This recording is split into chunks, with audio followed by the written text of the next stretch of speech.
Greetings. I think we're all getting a bit tired of wearing these. I'm going to take mine off for right now.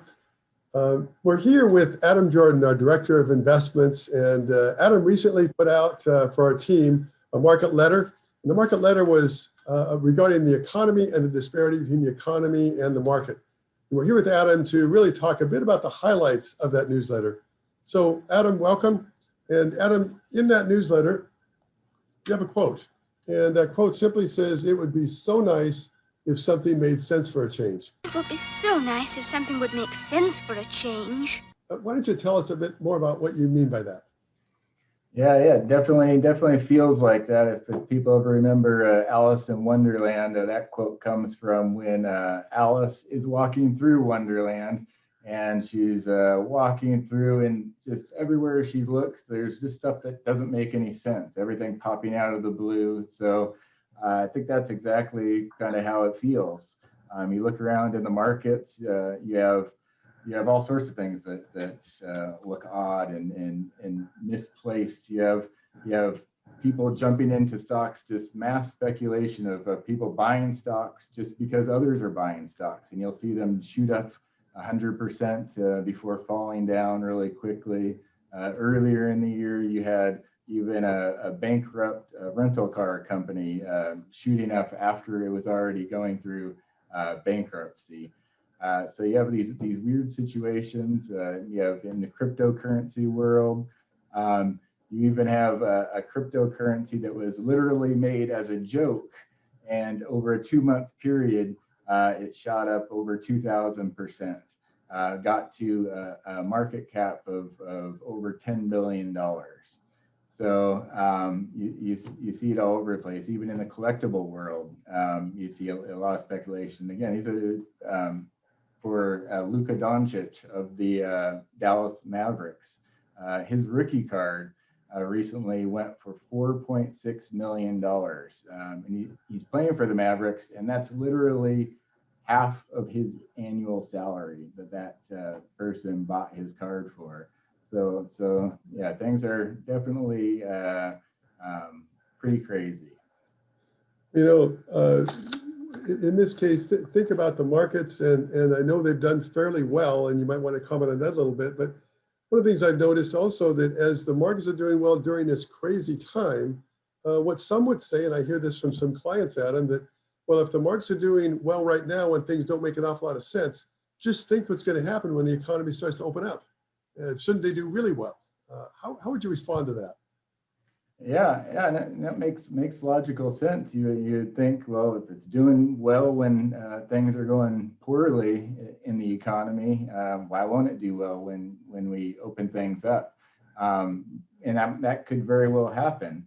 Although I think we should definitely look at the possibility that does not happen, because we have to also distinguish between the market and the economy, and also realize that the market is generally forward-looking. I mean, just think when, in last March, when the market fell 33% as the news of COVID unfolded, realize not everyone is really losing their jobs in March. They lost it in the months ahead. But yet the market bottomed around March 20th or March 22nd or so. So it was looking ahead, pricing that in, and then realizing that, okay, the government was reacting, putting in some stimulus measures. It was trying to put a safety net for people that were going to be losing their jobs. So it started to reprice and realize, okay, maybe this has gone down far enough, and it starts recovering. So again, it's looking ahead, and it continued to look ahead, and market just continued to rally.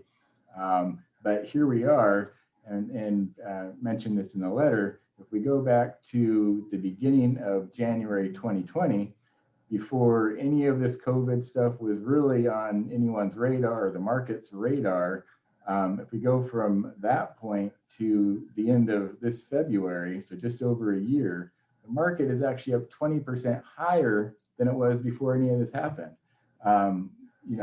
What was the outlook? Is the outlook, is the economy 20% better right now than we were in the outlook that we had last January? Probably not. So the first point is we need to realize the market's forward-looking and is likely priced in, a lot of this reopening news.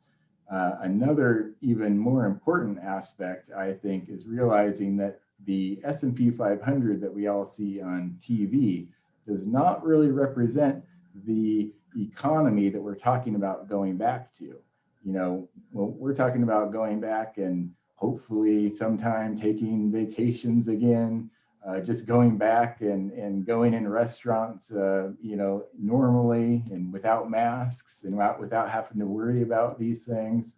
We're looking forward to, going to sporting events or any sort of social gatherings. So think about all the sectors that are involved that when we think about getting back to normalcy, the sectors that are involved there are, airlines, hotels, restaurants, all of these, casinos, whatever you're going to entertain yourself with. But if we look at those kind of leisure sectors, they make up a very small percentage of the S&P 500. The tech sector makes up 38% of the S&P 500. How many jobs are related to the tech sector? 2%. Only 2% of jobs are in the tech sector, versus leisure and hospitality have 5 times that number of jobs. But yet their weighting in the S&P 500 is less than 5%. So that's where we get this discrepancy of why is the market doing this, but the economy is still the way it is. And it's really because the makeup of the S&P 500 and what affects its returns is not really the same as what we think of when we think about the day-to-day economy and the jobs that are in the economy. So Adam, with that explanation, it starts to make a little sense.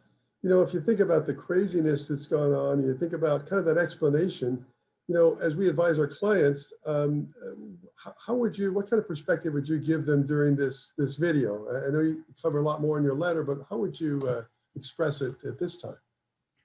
Yeah, I would just say, it's uncertainty. Could, as things open up, could the market, even despite these extremely lofty valuations, continue to do well, or maybe at least not, fall and continue to, kind of ride this momentum?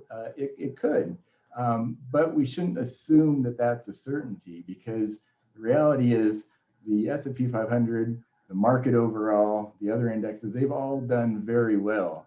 They're priced better than they were before COVID happened. So,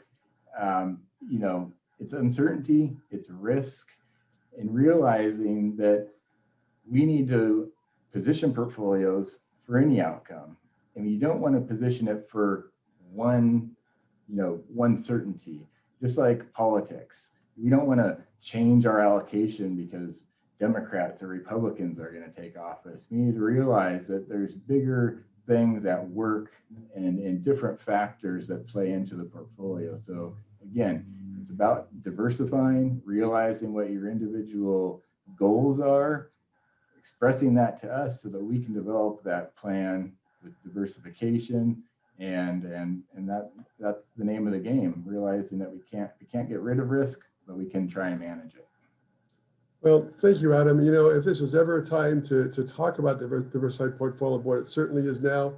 And if you think about it, what that diversification is designed to do is some assets doing better than others, naturally, just because of the economic conditions. But overall, it's designed to give a client more consistent returns. So, hey, thank you very much, Adam. And for those of you that want to read more about what Adam's talking about, that full market letter is also contained on our website. So all the best, and always remember, if there's any questions whatsoever, please feel free to reach out to your financial team. Take care and good day.